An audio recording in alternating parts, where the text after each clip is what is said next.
Sethlahem's and Asmahael's wisdom. Upon hearing this, Sethlahem fell down before Enoch and said, "O Enoch, your great wisdom has destroyed me, and I now feel as if I no longer existed. But I notice that in my devastation, I now understand more than I did before in my wisdom, and so receive my gratitude for your great patience and for not becoming annoyed at my great folly, which made me bold enough to step up to your love illumined face and argue with you who are a living tool in the hand of the Almighty Holy Father. Behold, although you have blinded my eyes, and I do not as yet see what is right, I perceive within me another light showing me a new path. So far this is only faintly lit, but it is a path which in a moment will help me progress further than the futile light of my eyes has done in many years. O Enoch, if on this new path my foot should tread on a very unstable spot, allow me to come to you so that you may show me whether I am on the right road. O Enoch, do call out to me if you see me take a wrong step in my blindness. Amen." And Enoch replied, "O Sethlahem, you have an honest will and are full of a good zeal,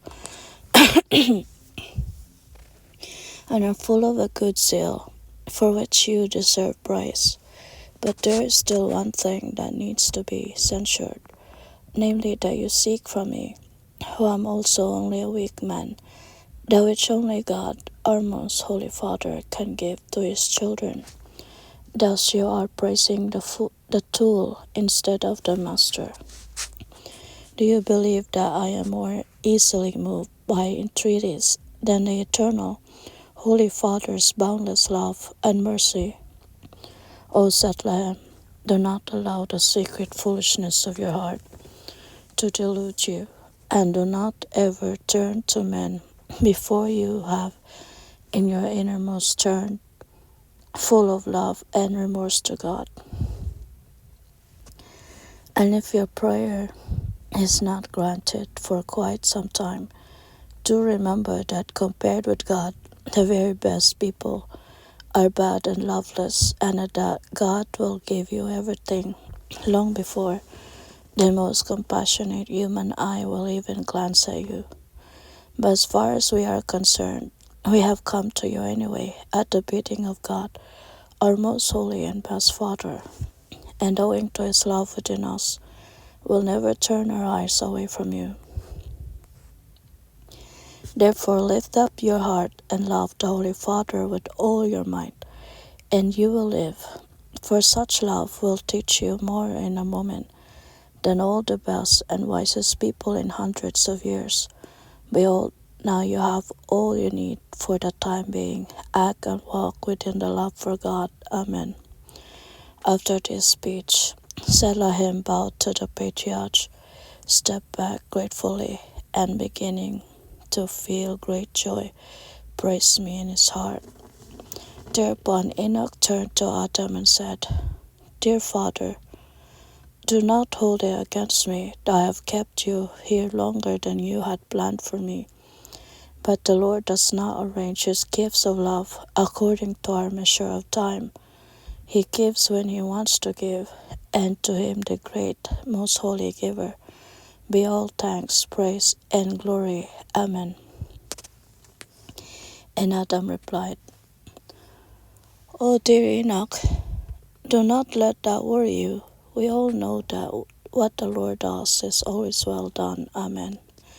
Also said voice his agreement, and finally added, "And always at the most suitable time. Amen." Then Adam rose again, and turning to Enoch said, "Enoch, let us now allow Asmahael to begin, so that he may first fulfill his number, and then tell us what he thinks of this beautiful region, and finally how he has comprehended all this. After that we shall proceed with our journey, briefly submit our invitation to the children of the evening and those of midnight, and then return home. Amen. So Enoch bade Asmahael begin with his speech, and behold, the beast with its rider came forward. But the children of the midday were discussing various things with each other aloud, whereupon the beast roared 3 times in succession so forcibly that all were mightily scared and fell silent. With order restored, also the beast was silent, and Asmahael began with the following exceedingly strange, pleasant-sounding speech, saying, O most worthy fathers of the earth's fathers, what shall and what might I, who only recently escaped from the dark depth of death, speak on these hallowed heights where everything full of wonders,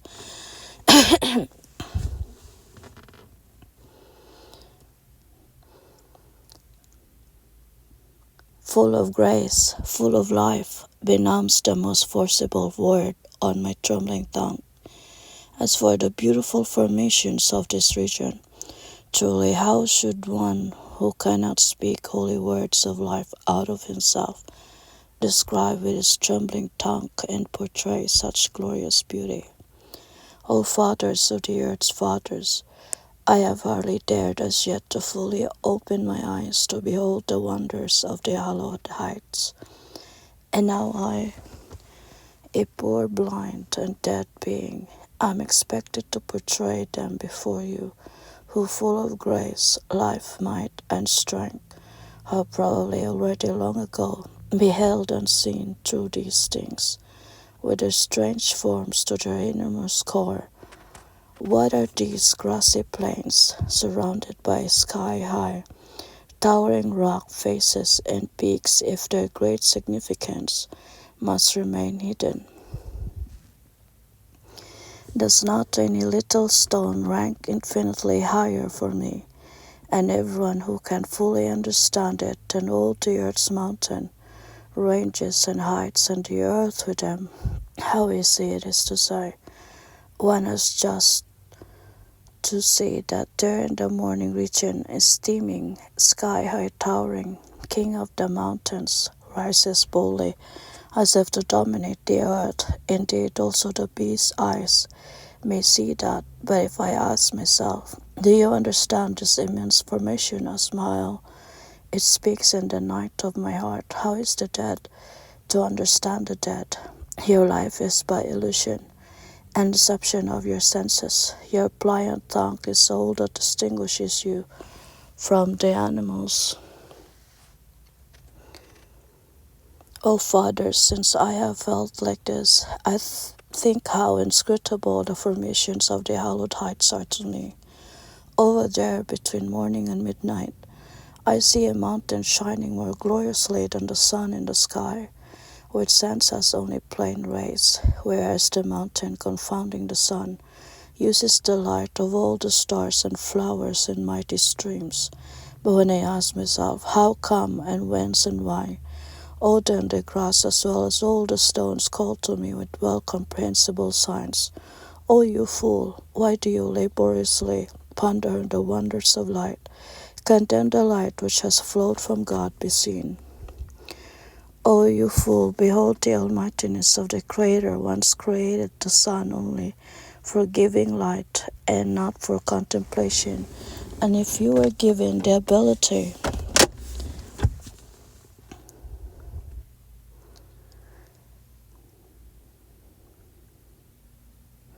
for through thought, do not ponder on thought, which would be as foolish as contemplating the sun.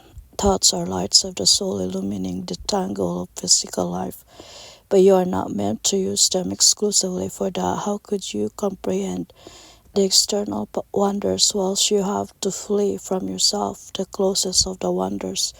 O look, you most worthy fathers of the earth's fathers, once one necessarily learns this from silent nature, it is hard to relax on the delightful heights. I was not brought here to give light, no, only to be enlightened was I guided to you by the shining a bell. Therefore do let me hear your speeches full of light and life. For not yet for a long time am I ready to speak. Who could find words like those full of power and life from above flowing from Enoch's tongue, where every single one is weightier than earth's heavily burdened nature in all its depth? For where the spoken words does not just present itself solely as an exuberant and pleasing sound, but successfully and blessedly extricates life from the little hidden depths within man, all is in such a word surely more weighty and greater than anything the eye is capable of beholding and the physical senses of weighing. And so you most worthy fathers of the earth's fathers, allow me, poor dead one, now to be silent, for it does not behoove a dead one to speak to those in their hearts.